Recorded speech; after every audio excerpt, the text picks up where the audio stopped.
Let's head now to Lindsay Duncombe in downtown Vancouver tonight. Lindsay, the airport's a mess, but so is much of southern BC. Yeah, there really are two realities in Vancouver, Anita. One is this unusual festive beauty, and then there's complete chaos.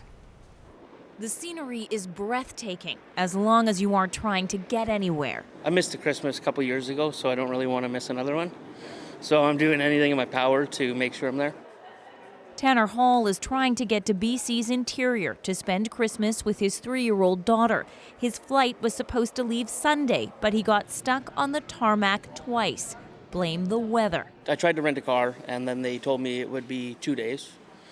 My next flight would be next Friday. So I'm kind of dead in the water until Friday. Some journeys cannot be delayed. This outreach worker is making sure Claudia West gets to a clinic to take medicine that keeps her from using heroin. Really tough. You can barely get through. Yeah, thank God for some shovelers back there. Some parts are okay, but can't get through this. The snow makes the vulnerable more so.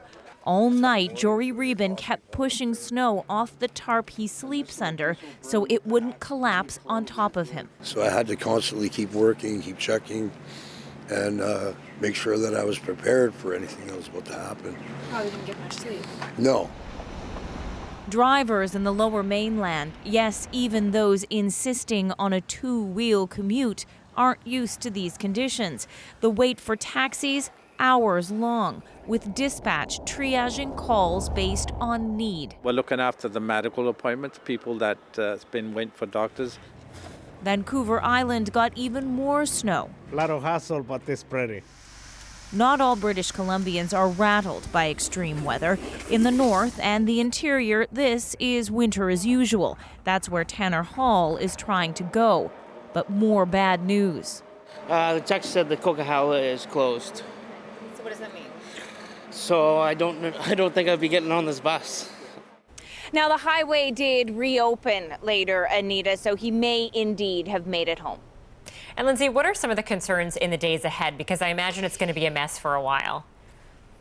Yeah, daycares were closed today, Anita, so parents are worried about what might happen tomorrow or in the days ahead.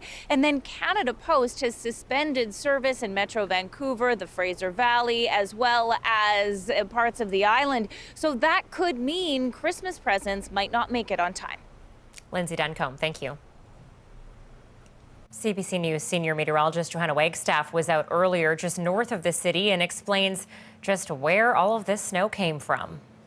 Here in North Vancouver, we got about 25 to 30 fresh centimeters of snow last night. And that was the story across much of the south coast, waking up to 25 plus centimeters in downtown Victoria, 30 centimeters out towards Coquitlam. And this is our second snowfall of the week. So snow on the ground right now across parts of the south coast, 40 to 50 centimeters.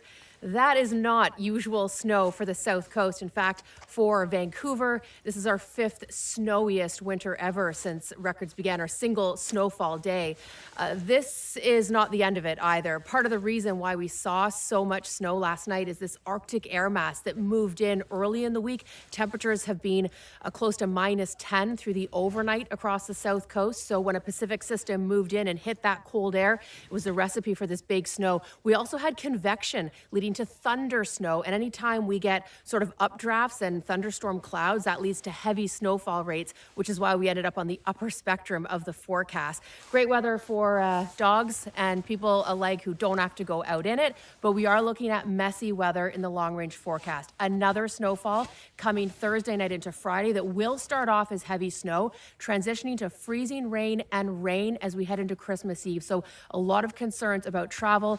Even as it turns to rain on Christmas Day, it's likely, in fact, if not guaranteed, though, we've got a white Christmas on our hands. Johanna Wagstaff, CBC News, North Vancouver.